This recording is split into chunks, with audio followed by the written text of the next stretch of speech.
A gente vai falar também agora dos bares e restaurantes. A CEOP fez uma operação importante esse final de semana, sexta, sábado, domingo. Isso. Principalmente ali na região de Botafogo, onde tem uma concentração extensa de bares. Temos um vídeo aí da Rua Arnaldo Quintela, e aí eu recebi a reclamação de um morador dizendo o seguinte: a gente quer uma restrição de horário, né? Como acontece no Baixo Gávea, que é até, sei lá, de segunda, quinta até meia-noite, sexta, sábado, domingo até 1h da manhã. Operação dos bares, a gente não vai ouvir porque a gente está sem um fone, mas é um barulho bem alto. Quem está em casa está ouvindo, não está, o PH? Pessoal falando, quer dizer, fica isso às 2h40 da manhã. A pessoa mandou assim: olha aí, 2h40, uma senhora idosa, estou na casa de uma senhora idosa, 2h40 da manhã, pessoal, uma confusão na rua, balbúrdia na rua, sem tamanho. O que dizer para esses moradores? Vamos lá, Arnaldo Quintela, né? Falado especificamente dessa região. Primeiro, acho que é frisar a importância, claro, dos bares e restaurantes, do comércio para a cidade, né? Enfim, economia, geração de emprego e renda. Mas é óbvio que a gente precisa ter o respeito às regras e à coletividade. Então, Arnaldo Quintela se transformou realmente num polo gastronômico, né? É uma região que foi ganhando essa característica espacial, com bares, restaurantes, enfim. E a gente tinha recentemente algumas fiscalizações, até de rotina lá, com a aplicação de algumas multas, enfim, infrações por perturbação de sossego, por utilização indevida de mesas e cadeiras. No entanto, alguns comerciantes não se curvaram à regra, né? E a gente entendeu, até pelas reclamações constantes dos moradores e razoáveis e legítimas, a gente entendeu a necessidade de fazer uma ação mais robusta e mais estratégica e duradoura naquela região.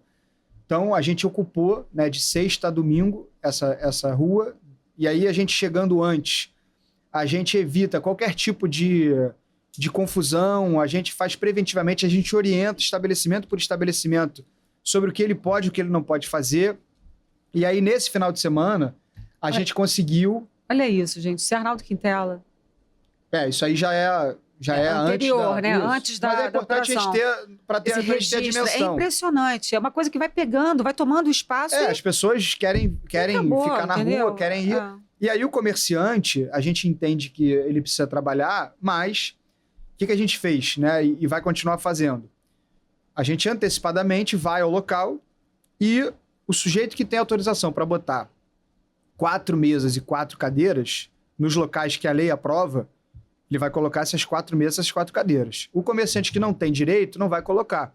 E aí a gente conseguiu, nesse final de semana, claro que a gente ainda tem muito ajuste para fazer, mas cada um cumprindo a sua autorização, a gente conseguiu dar para os moradores um final de semana de mais tranquilidade. E aí, com relação aos horários, isso é um tema que eu acho importante, acho interessante. O próprio Bernardo Rubião, que é o subprefeito da Zona Sul, né, ele já está disposto a fazer esse diálogo para chegar no meio termo, né, reunir comerciantes, reunir morador e fazer um ajuste mesmo, né, e a CEOP vai ficar, obviamente, como curador desse ajuste, como órgão fiscalizador que vai aplicar as medidas necessárias. Inclusive, antes dessa operação desse final de semana, a gente já havia interditado estabelecimentos ali, enfim, que voltaram a funcionar por decisão da Justiça, que a gente vai cumprir, vai respeitar, mas para mostrar que a prefeitura está atenta a esses locais, né, para continuar fiscalizando. O que não dá é para a gente ir para os exageros, né, nem de um lado nem de outro. E as reuniões, né, com os moradores foram produtivas, foram frutíferas, com os comerciantes também vai ser. E se cada um fizer a sua parte, né, e é por isso que o poder público muitas vezes ele é fundamental, principalmente nesses casos, porque o ideal é que cada comerciante ali tivesse a consciência dos seus deveres e cumprisse antecipadamente. Uhum. Não acontece, né? E a gente está aqui justamente para fazer com que os comerciantes que incidam reiteradamente nas infrações, eles sejam responsabilizados, porque até outros comerciantes... Responsabilizados como? Caçado? Como administrativamente, caçados, como a gente já caçou alvarás ali, porque além de multa, funcionamento. houveram muitas multas, né? Sim, a gente tem exemplo, por exemplo, de estabelecimento em Botafogo que tem mais de 30 multas aplicadas. Sim. E aí ele rescindiu e a gente cassou a autorização de mesa e cadeira, cassou o alvará. E aí houve um efeito pedagógico dessa ação, né? Porque os bares e restaurantes contíguos e vizinhos a esse se ajustaram, né? Olhando para a consequência que eles poderiam vir a sofrer. É claro que a gente não deseja isso, mas o que não dá é para ficar as pessoas chegando no limite dos seus direitos desrespeitados. Breno, muita gente pergunta, olha aí, ó, a Vanja Meyerhofer. Obrigada, Vanja, pela sua pergunta. Não somos contra os bares, os restaurantes e as festas. É necessário colocar limite, respeito aos moradores, acesso livre às calçadas e asfalto.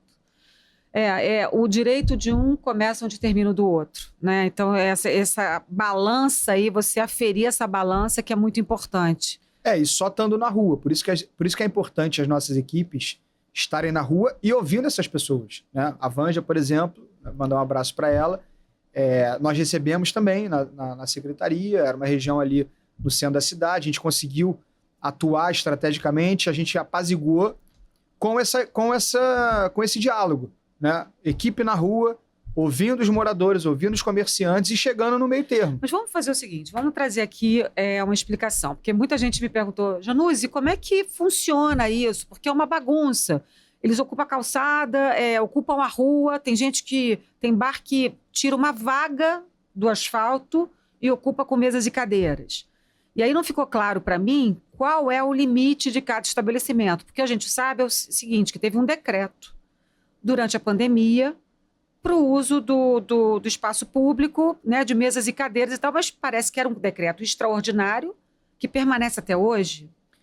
O que a gente tem hoje uma lei, na verdade, aprovada, né, na Câmara dos Vereadores, autorizando e regulamentando a utilização de mesas e cadeiras no espaço público. E aí, cada caso é um caso. Então, por exemplo, é óbvio, a gente tem uma série de requisitos para a pessoa utilizar mesas e cadeiras, quantidade específica, o comerciante tem que apresentar uma planta da utilização. Mas ele é muito fácil burlar? Não fica mais fácil burlar cada um de um jeito? Porque eu, como cidadã comum, eu não sei se o cara está burlando ou não. Não, na verdade, o que eu quero dizer de cada um é de um jeito é o seguinte, tem um comerciante que tem uma fachada maior, né? Então, se a regra permite ele usar a fachada frontal dele, mantendo a distância que aquela calçada vai autorizar, ele vai ter um caso diferente de um sujeito que tem uma loja com 20 metros quadrados, como a gente pegou. E se a calçada for menorzinha. Exatamente. Então, e é por isso que a gente tem que estar o tempo inteiro fiscalizando. Mas, e com relação à vaga de rua, algumas ruas possuem autorização por parte da Sete Rio e o comerciante também pede individualmente para o seu comércio a utilização das vagas em horários e dias específicos. Então, a gente tem, por exemplo, algumas ruas em Copacabana, a gente tem... De dia pode usar vaga? Dependendo do dia. Às vezes feriado pode, final de semana pode. Dia de semana normal pode usar? Não, e em regra não. Pode ser que em algum caso ou outro tenha uma especificidade naquela rua em que haja uma autorização. Mas em regra essas vagas são utilizadas finais de semana, feriados e sexta-feira de noite. No horário tempo, a gente vai rodar essas imagens aqui para você ver. Importante.